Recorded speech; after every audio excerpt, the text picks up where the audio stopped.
নমস্কার। আজকে আমরা যেটা আলোচনা করব না, অ্যাকচুয়ালি শেয়ার করব, সেটা হচ্ছে আমার বাচ্চার পটি ট্রেনিং এক্সপিরিয়েন্স। তো খুব যে স্মুথ ছিল পটি ট্রেনিং এক্সপিরিয়েন্স সেটা বলবো না। আবার আমার বাচ্চার এখন 2 বছর 2 মাস বয়স। তো মোটামুটি পটি ট্রেনিং হয়ে গেছে। মোটামুটি এই জন্য বলছি কারণ এখনো নাইট টাইমে ডাইপারটা আমরা ইউজ করি, আর যদি খুব লম্বা টাইমের জন্য বাইরে কোথাও নিয়ে যাচ্ছি বা ঘুরতে যাচ্ছি তখন আমরা মাঝে মাঝে ডাইপার ইউজ করি, মাঝে মাঝে করি না। তো এরকম একটা ফেজে রয়েছি। তো আমরা আমি শেয়ার করব আমার এক্সপিরিয়েন্স, আর আপনাদেরও যদি কোনো এক্সপিরিয়েন্স থাকে, বেটার টিপস থাকে তো বলবেন। তো পটি ট্রেনিং এর জন্য আমি প্রথমে এই বইটা পেয়েছিলাম, মানে নিজেই যখন এটা নিয়ে শুরু করি যে কিভাবে স্টার্ট করব কিভাবে না করব, তখন এই বইটা পেয়েছিলাম। সবাই মনে হয়, মানে যারা পড়ে এই বইটাই মনে হয় পড়ে, যদিও অনেক বড় বই এবং আমি পুরোটা যে পড়ে উঠতে পেরেছি সেরকম নয়। তো বইটা পড়তে গিয়ে আমার যেটা মনে হয়েছে যে ডিটো এই বইটার রেকমেন্ডেশন ফলো করা সম্ভব নয়, কারণ কিছু কালচারাল ডিফারেন্স রয়েছে। প্রত্যেকটা কালচারে পটি ট্রেনিং নিয়ে আলাদা আলাদা এক্সপেকটেশন, আলাদা আলাদা হ্যাবিট ইত্যাদি থাকে এবং পারিবারিক কিছু কিছু ইস্যুস থাকে। তো ডিটো কোনোটাই ফলো করতে যাওয়া ঠিক নয়। তো যেটা ব্যাপার সেটা হচ্ছে পটি ট্রেনিং ব্যাপারটা বাচ্চার লাইফে একটা স্ট্রেসফুল একটা ইভেন্ট, কারণ এই সময় বাচ্চা একটা বিশেষ বডিলি কন্ট্রোল শেখে, যে এই ফিসিস বা ইউরিন এটাকে হোল্ড করা এবং এটাকে লেট গো করা, এই যে holding on and letting go, এই যে এক্সপিরিয়েন্সটা, এবং সেই সাথে সাথে পেরেন্টসরাও কিন্তু প্রথমবার বাচ্চার থেকে একটা একটা এক্সপেকটেশন রাখে। তো সেটাও বুঝতে পারে যে একটা সার্টেন ওয়েতে আমাকে আমার বিহেভিয়ার এক্সপেক্ট করা হচ্ছে। তো অনেক সময় বাচ্চারা রেজিস্ট করে।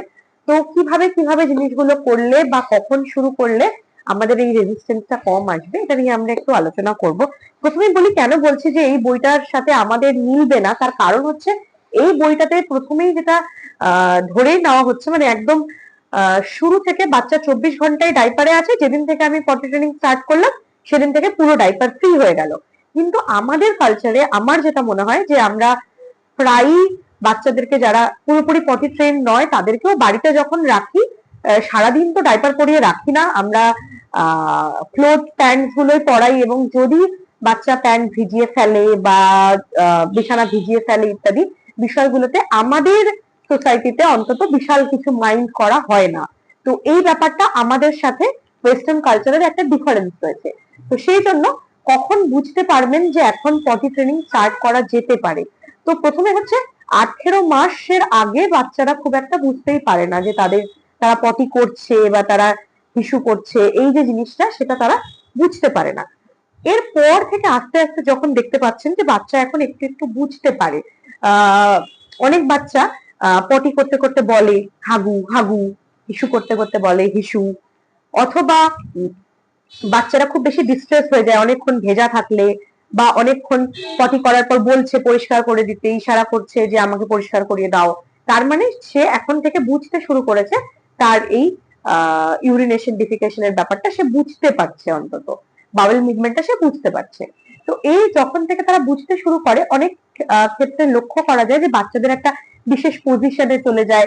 কোনো বাচ্চা হয়তো দেয়ালের কোনায় চলে যায়, কোনো বাচ্চা হয়তো অনেকক্ষণ চুপ করে তাকিয়ে থাকে, কোনো বাচ্চা হয়তো একটা বিশেষ পজিশনে কাত হয়ে বসে বা হাঁটু গেড়ে বসে। তো এই পজিশন গুলো যদি খেয়াল করেন তাহলে বুঝতে পারবেন যে এই সময় থেকে আমরা পটি ট্রেনিং স্টার্ট করতে পারি।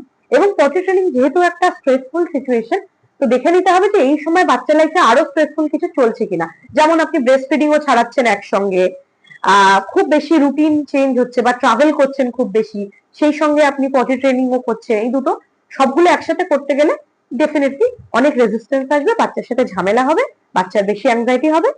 তো এই বইটাতে যেরকম বলেছে, এবং এখন অনেকগুলো বই আছে যে potty training in 3 days, potty training in 7 days, আমার মনে হয় যে এরকম 3 days 7 days করে অ্যাকচুয়ালি প্র্যাকটিক্যালি করা সম্ভব না। এবং এই বইটাতে যেটা সাজেস্ট করেছে যে 7 দিন কমপ্লিটলি সমস্ত কাজ থেকে ছুটি নিয়ে বাইরে কোথাও না গিয়ে সারাদিন বাচ্চার সাথে 24 আওয়ার্স থাকতে এবং বাচ্চার সাথে এই পটি ট্রেনিং এর এই পদ্ধতিটা ফলো করতে। সেটাও প্র্যাকটিক্যালি পসিবল নয়, কারণ আমি তো পারিনি।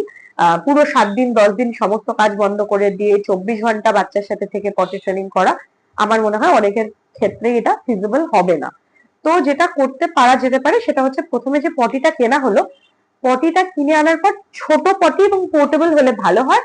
পটিটার সাথে বাচ্চার এই হাগু হিসুর অ্যাসোসিয়েশন করানো। এবার বাচ্চা যদি পটি নিয়ে খেলতে শুরু করে, প্রথমেই সেটা বন্ধ করতে হবে। অনেক ক্ষেত্রে যেটা হয়, পটি নিয়ে বাচ্চারা খেলতে শুরু করে, গাড়ি চালায় ইত্যাদি করলে কিন্তু পটির সাথে হাগু হিসুর অ্যাসোসিয়েশনটা ঠিক মতো হবে না।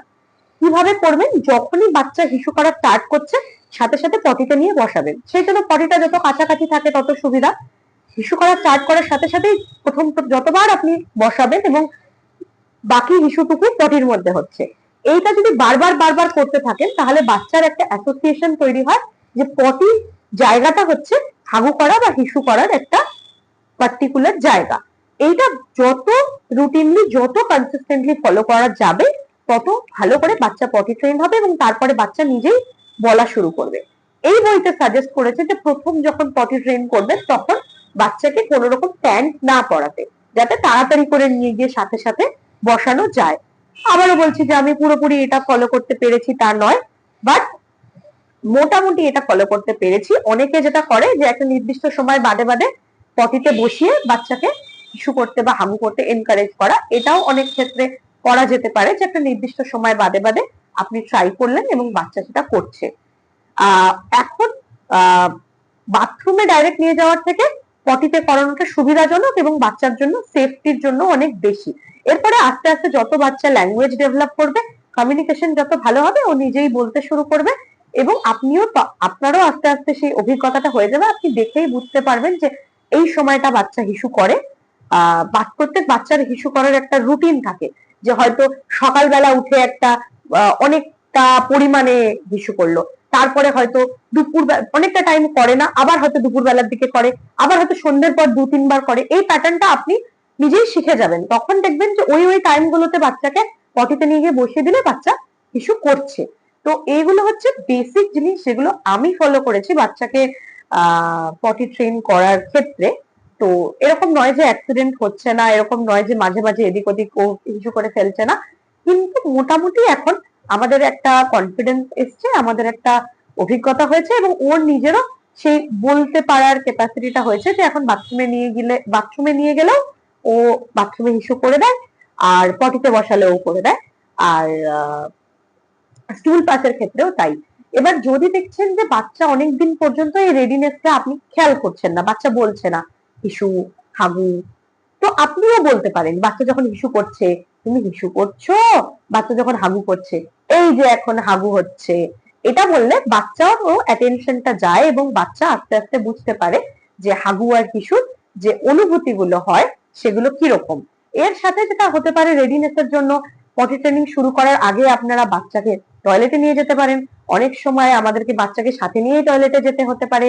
বাবা মা যদি বাচ্চাকে টয়লেটে নিয়ে যায়, বাচ্চা জিনিসটা দেখতে পায় যে এইটা হচ্ছে টয়লেট, এইভাবে হিসু বা হাগু এই ব্যাপারটা হয়, তো এই জিনিসটা সম্পর্কে ওর একটা ধারণা তৈরি হয়। অনেক পটি ট্রেনিং এর পিকচারাল বই পাওয়া যায়, অনেকে সেইটা দিয়েও ট্রাই করেন। আমি সেটা ট্রাই করিনি, আপনারা করতে পারেন যদি সেটাতে কোনো সুবিধা হয়। আপনাদের যদি কোনো টিপস থাকে বা আপনাদের যদি নিজস্ব কোনো অভিজ্ঞতা থাকে তাহলে আমার সাথে শেয়ার করবেন, আমি আর একটু সমৃদ্ধ হব। Thank you.